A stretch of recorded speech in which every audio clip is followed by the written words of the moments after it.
It's weird that I'm gonna have to do this, but disclaimer, this is what worked for me.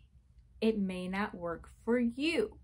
We are two different people, okay? All right, we may have the same hair texture, hair type, but this may not work for you. It worked for me, therefore I'm sharing it, because some of these tips, if not all, may work for someone. Okay? All right.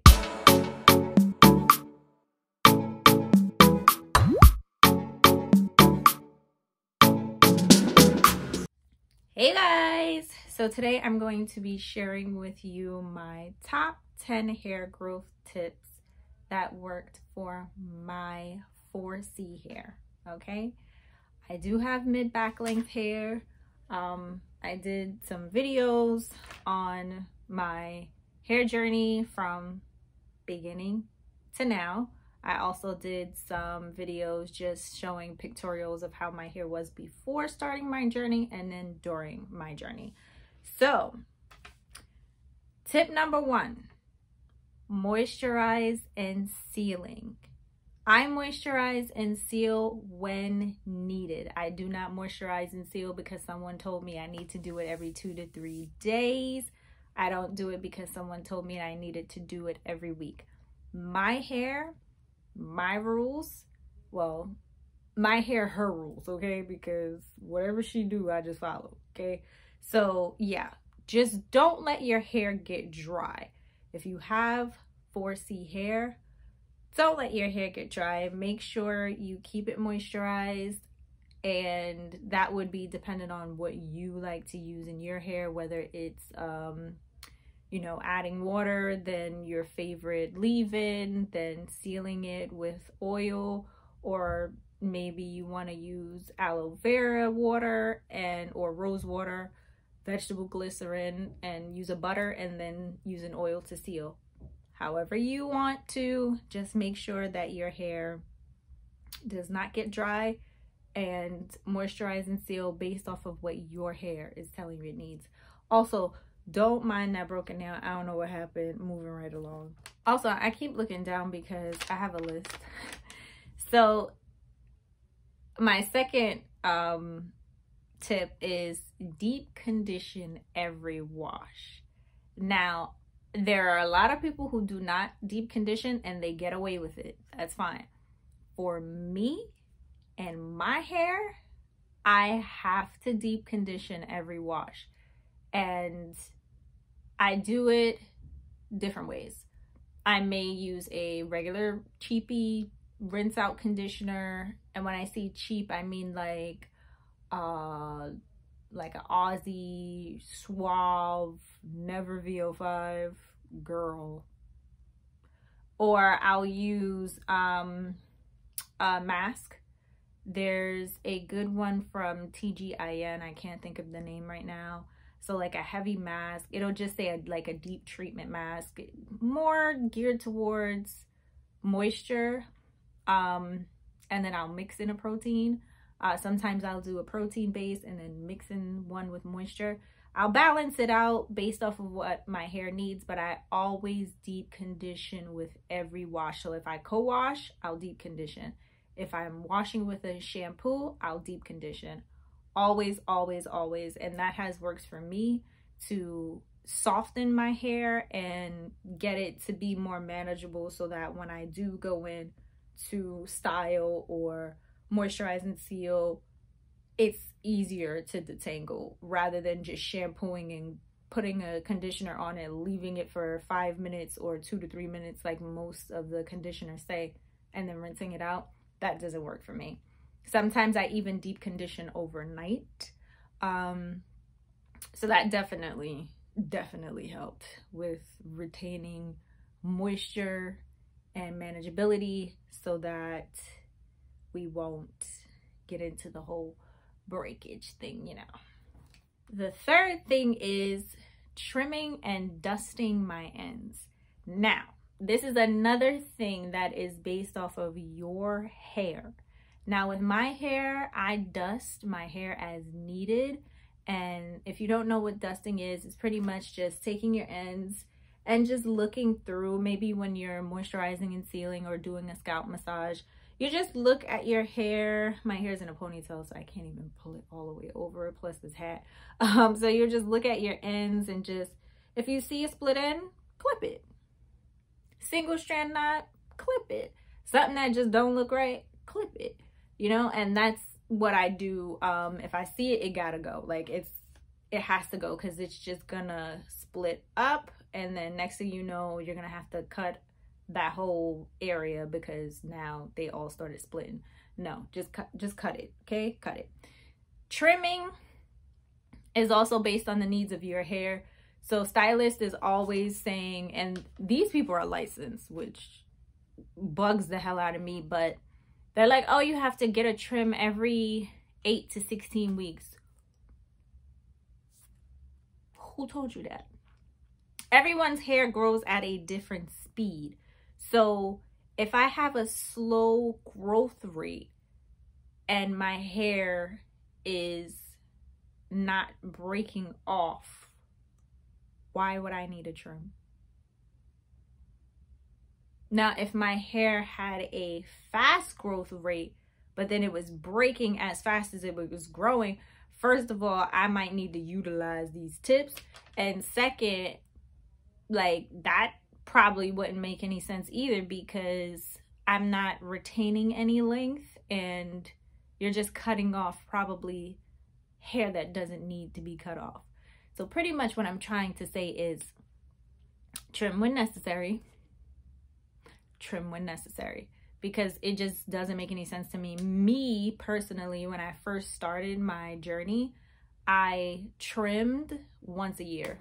I would blow my hair out, flat iron it, and I would be like, ooh girl, and then I would trim, and then I would go back curly, and it just worked for me. Then I started my hair got longer. It swings, touches, snags, chairs, my sweaters. I think that was today. I zipped my hair in my coat. So things like that will happen to where you're starting to see like your hair is breaking a little bit more or splitting a little bit more at the end. Then of course you would trim more. So I started trimming every 6 months, twice a year. This year I trimmed 3 times. So I trimmed within a 12-month period, I trimmed 3 times. I trimmed December of 2019, and then I trimmed September of 2020, and then I trimmed December of 2020. So yeah, 3 times in a 12-month period. So yeah, trim when necessary. That's just like the biggest thing. Because dusting works. Dusting works. It helps you to retain length because you will not have to trim as often, because you already looked through and cut off most of what was splitting or what looked, bad. So by the time you're ready for a trim, it's like, oh, you probably have to cut off like that much. So that's my biggest thing, because I noticed that stylists really like to push that trimming thing. And that's why a lot of people are like, oh, my stylist is scissor happy and I don't want her to trim my hair. And then that's when you incur a lot of breakage, because you're scared to get a trim because you're scared to lose your length. But then you don't get the trim and then your hair starts breaking off and then you lose the length anyway. So just pay attention to your hair. You're going to hear me say that a lot during this video, but pay attention to your hair. Your hair will tell you what it needs, and you could just look at it. You can just see that it gotta go. Okay, so when you're ready to go ahead and trim, you trim. Okay, don't trim just because 16 weeks have gone by and you sitting in a salon chair and your stylist is like, "Ooh, when was your last trim?" They always like to ask that. That irritates me. That's why I haven't been to a salon in years. When was your last trim? Why? Miss, can you just analyze my hair and look and see if I need a trim? Don't ask me when was the last time I had a trim. You're the stylist. Look at my hair. Tell me if I need a trim. If I need a trim, fine. If I don't need a trim, leave my hair alone. Period, poo. This one, a lot of friends and family are going to laugh about because I've seen you guys comb your hair and your children's hair. Baby, tip number 4, detangle your hair with a wide tooth comb. And what I'm gonna need for you to do is I need you to section your hair off, whether it's straight, curly, wavy, section your hair off into about 3 to 4 sections, however you would like to section it. Could be more than that. And I need for you to take that section and comb from here. Yes, ma'am, from here, and then work your way all the way up. So you're combing like this, okay? You notice a snag, you go back down and comb up until you reach your roots. If you start from here and go down and I hear snap, crackling, and pop, like I'm eating Pop Rocks or Rice Krispie treats, it's a no for me, okay? It drives me insane. It makes me go crazy when I see people comb their hair like that. And I've been like that since a child.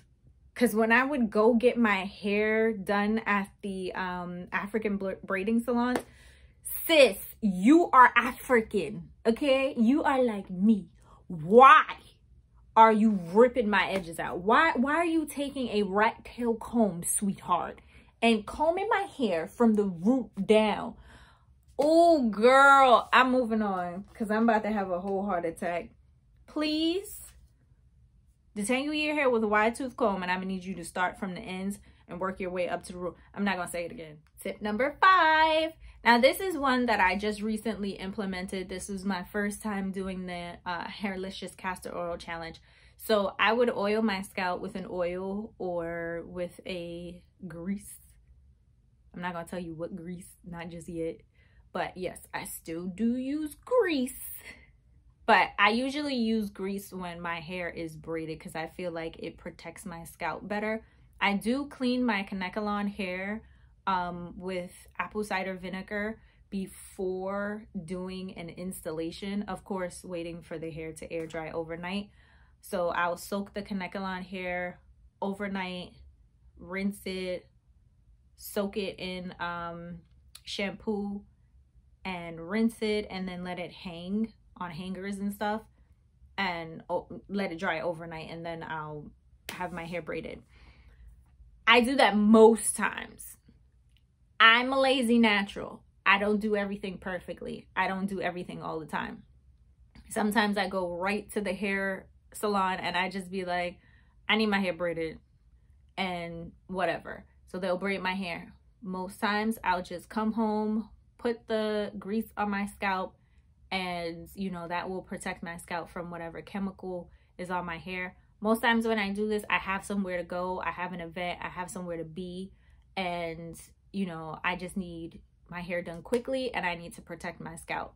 Now, after the event, after whatever's going on is going on, then I'll go ahead and wash my hair in the shower, and that will clean off the chemical that's on the Kanekalon hair.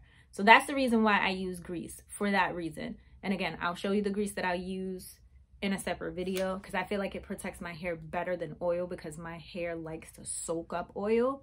So that's why I do that. But what I just recently started doing was the scalp massages.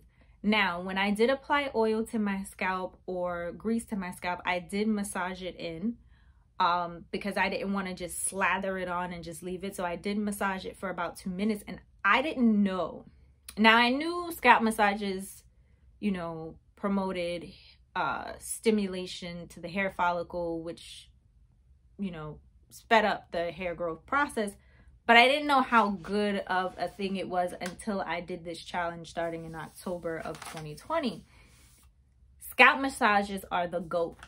I gained about 4 to 5 inches from doing the scalp massages, and I was blown away. I was using the castor oil, and we'll get into that in a second, but I was using that, doing my scalp massages, and clearly my scalp loved it.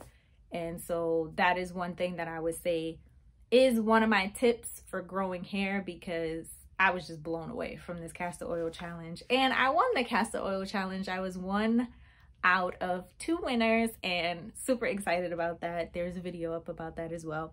But yeah, definitely scalp massages. I haven't stopped doing it. I'm still doing it. I'm continuing with the every other day scalp massages, like as if the challenge was still going on. So yeah, that's why my hair, if you notice, is a little heavy, a little weighed down. There's some oil in there. Haven't washed it yet.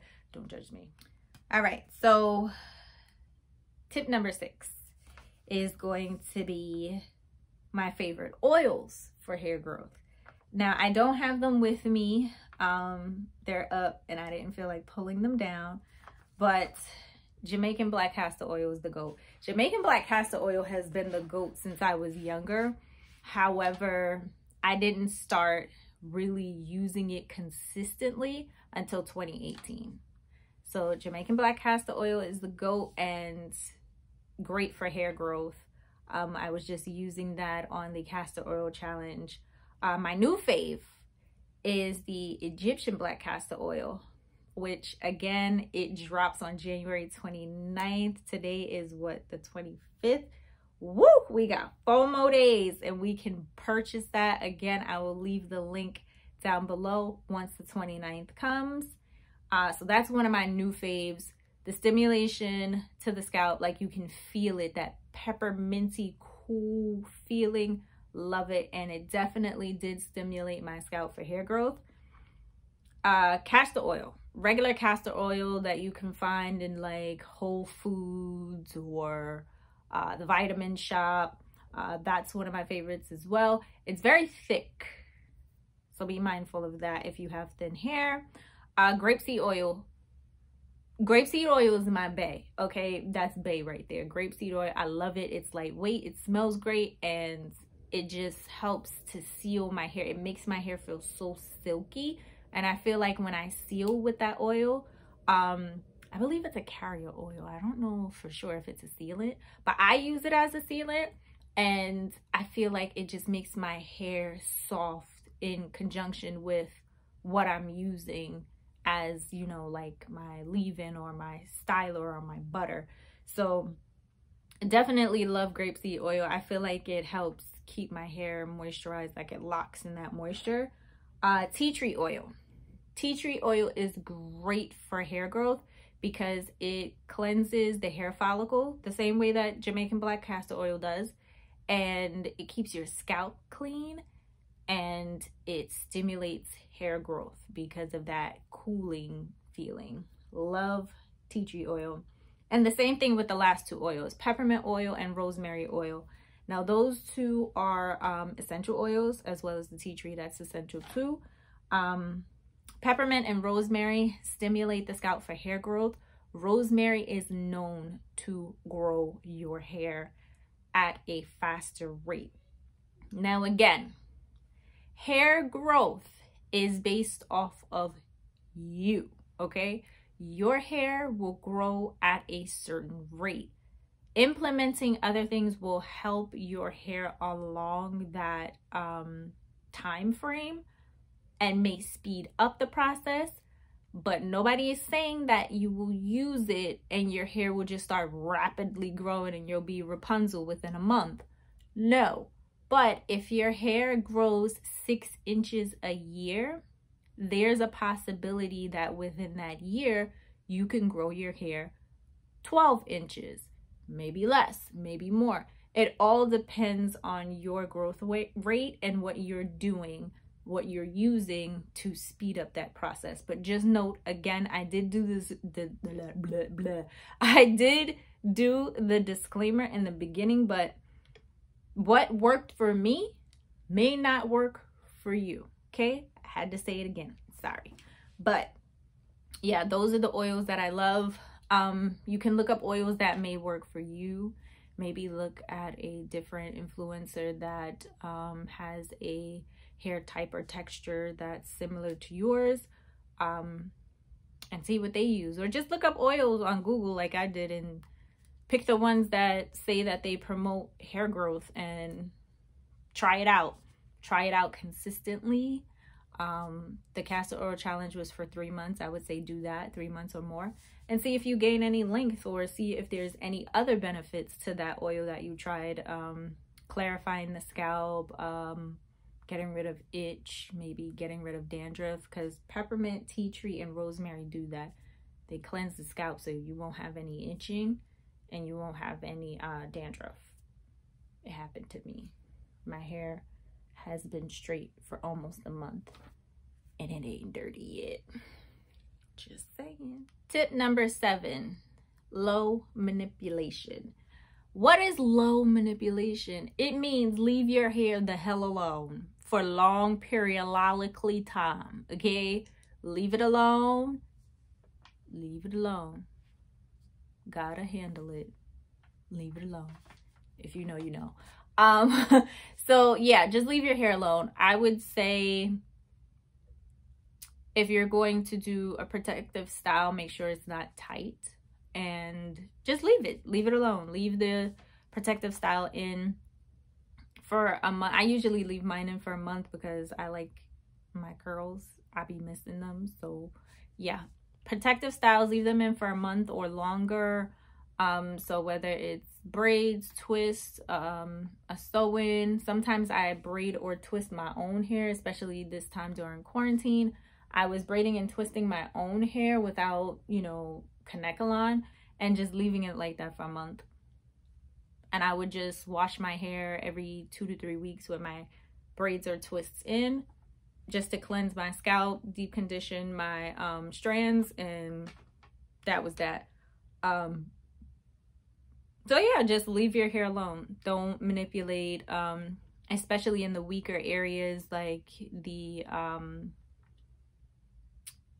edges. I see a lot of people using thick gels, doing a rub challenge and stuff on their edges, and I just be like, oh my god. Like I am so scared. Like I own one edge control and I use it to braid my hair with Detangle hair. I don't lay my edges. My friends and family can tell you I do not lay my edges. Actually, you can look on my Instagram. I do not lay my edges. I don't. I'm scared to touch these babies. They are so fragile, and I was hardly born with any. So I don't touch them. And when I see people getting tight braids, my brain just starts screaming traction alopecia. Traction alopecia. Like, So just leave your hair alone. Make sure the braids are not tight. Leave your hair alone. Do not brush through your hair every day. Do not comb through your hair every day. Just leave it alone. And you may ask, okay, what about the shed hair that's falling down? It's going to get tangled within the other hair. It might, but that's when deep conditioner comes in. It'll loosen up and you can comb it right out. Leave your hair alone for a while and you will see it grow, because some people notice that their hair is not growing. You know what I loved hearing? People who have relaxers, right? I love hearing them say this. My hair just doesn't grow. I'm like, but you have relaxed hair. And they're like, yeah. And I'm like, well, how often do you relax your hair? Oh, well, I'll relax it like every time I see like a good amount of new growth.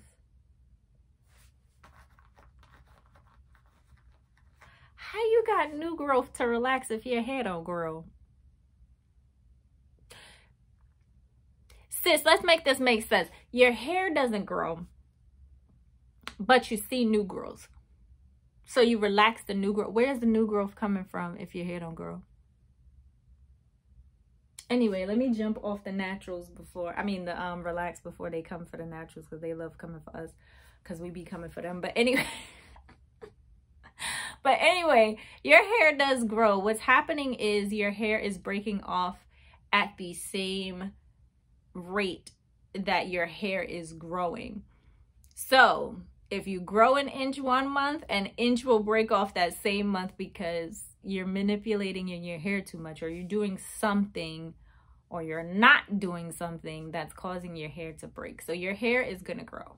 It's gonna grow, it grows. It grows, trust me, it grows, but you're just not retaining that length. So low manipulation styles, leave your hair alone, and I promise you, you'll see growth.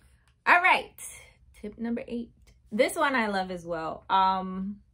Fairy knots, single strand knots, breakage, and shedding. I am here to tell you that it is normal, okay? It is very normal. Your hair is curly, okay? So you're going to see that your beautiful curls like to wrap around and hug each other. So yeah, it's gonna get a little tangled. You ever seen a telephone cord just wrap up on itself and then just get all tangled and just a mess? That is what your hair does. And the ends will, you know, decide that they want to form a knot. And just, if you don't like them, just cut them. Just cut them. Just cut them. I cut them when I feel like I have too many of them and I can't, you know, get a smooth run through of my hair. I just cut them. They're normally at the bottom. They're not usually mid shaft or at the root. They're usually at the bottom where your hair can, like, you know, maneuver through. So yeah, it's normal. It's gonna happen. Fairy knots, single strand knots, that's just, it's normal, boo. It's normal. Shedding, it's normal. Now, people say they can control the rate of their shedding. I feel like if your hair is not coming out in clumps, then you're good. If it's coming out in clumps, I'm gonna need for you to see a dermatologist. Get that scalp checked. Something right. If it's like, if you got bald spots or chunks of hair that's just like missing, like when you comb your hair, you can see like there's a big chunk of hair missing, seek a doctor. It could be the medication you're taking, it could be stress, it could be underlying health issues. But other than that, if it's like, all right, they say we shed 60, well, depending on the person, 50 to 100 hairs a day.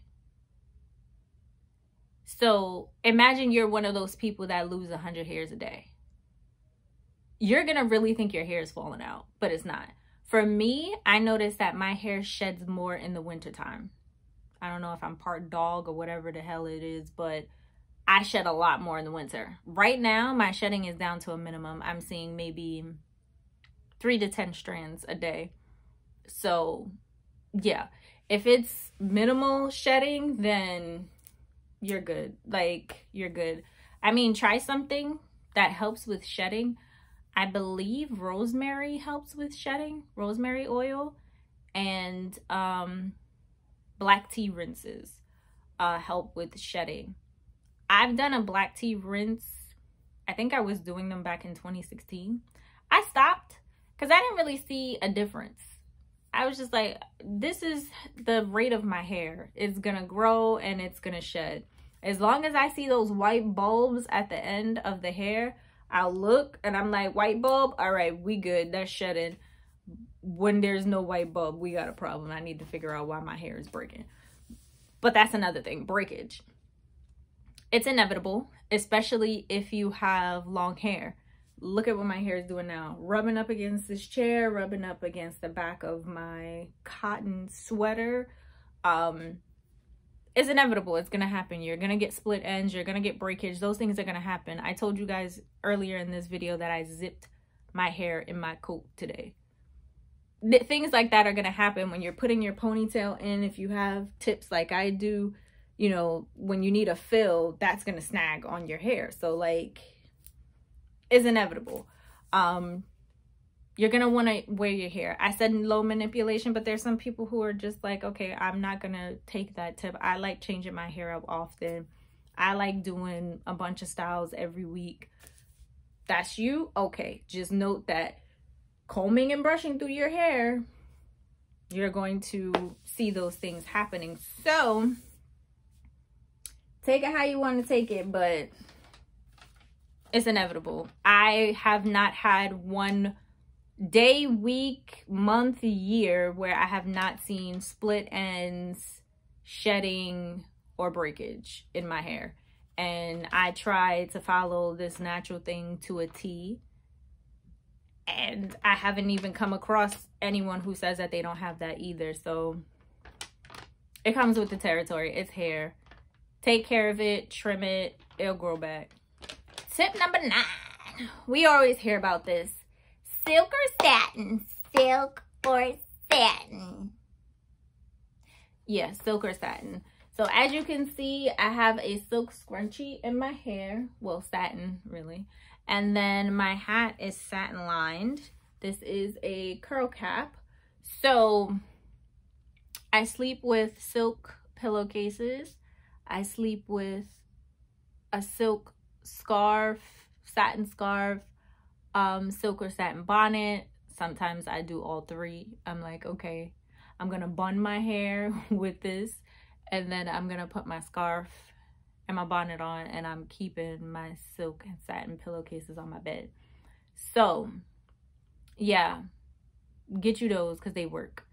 They, you know, as you can see, they'll slide. Like this is sliding out of my hair already, and I don't have to like pull on it. So that just lets you know that there's no friction, there's no tugging and pulling at your hair, which will be less breakage. Because I know I just said in the last tip, breakage and stuff like that is inevitable. You can avoid some of it, sweetheart. Not all of it, but you can avoid some of it. And it's best to avoid some of it than having your hair all over the damn floor. So there are some things you can do to avoid some of it. And that's one of the things. Silk or satin? And lastly, tip number 10, our favorite, heat. Okay, so heat, as you can see, baby, she's silky. She is silky. Now, I'm not gonna lie, I do get scared sometimes when I straighten my hair. I'm gonna let y'all in on a little secret. So when I straighten my hair, what I do is when I brush my hair and comb it and there's some shedding in the comb, I put the shed hair in the toilet. And I wait for that baby to curl up. And when it curl up, when every strand curls up, it's a twerk session in the bathroom, okay? So yes, I do get afraid when I straighten my hair, but I do it because I like to wear my hair straight sometimes, 2 times a year, sometimes 3. And now that my hair is longer, I feel like I need to straighten my hair to get a good trim. I do trim my hair curly still sometimes when I feel like I need it, but it's more so of a dusting. Like I'll moisturize and seal, I'll do 2-strand twists and I'll look at the ends and I'm like, gotta go. So I'll do that, but for like a really good trim, like trim, I'll go ahead and straighten my hair. So one thing that I can say is don't be afraid of heat. Don't be afraid of it. I just admitted to being afraid of it, but you see I straightened it. So don't be afraid of it. Heat protectants are your friend, and only you know your hair. So you know what temperature you can set your flat iron on, and you know what temperature you can set your blow dryer on, curling wand, whatever you're using to apply direct heat to your hair. So the heat is good in some cases because I have the bonnet dryer that I put on my hair and attach to my blow dryer, and that helps with my deep conditioning. So heat can be good sometimes. So again, only you know your hair, and don't be afraid of heat. Just less is more, and heat protectants are your friend. And listen to your hair. Don't fry it. If you can smell it, no. No. Put it down. So yeah, you guys, those are my top 10 hair growth tips for my beautiful 4C hair that is now straightened. But those are my tips. I hope you guys found something interesting in this video and will implement some, if not all, of these tips. If you've tried them, leave a comment below. If you will try them, leave a comment below or come back and let me know how it went. I do thank you guys so much for watching. Oh, and if you have questions about anything I said, you can either Google it or you can message me either here in the comments or to my email or Twitter or Instagram. I always respond. So yeah, you can leave your questions and I'll answer them. And yeah, again, thank you for watching. Thank you for liking, commenting, and subscribing. See you in the next one. Bye.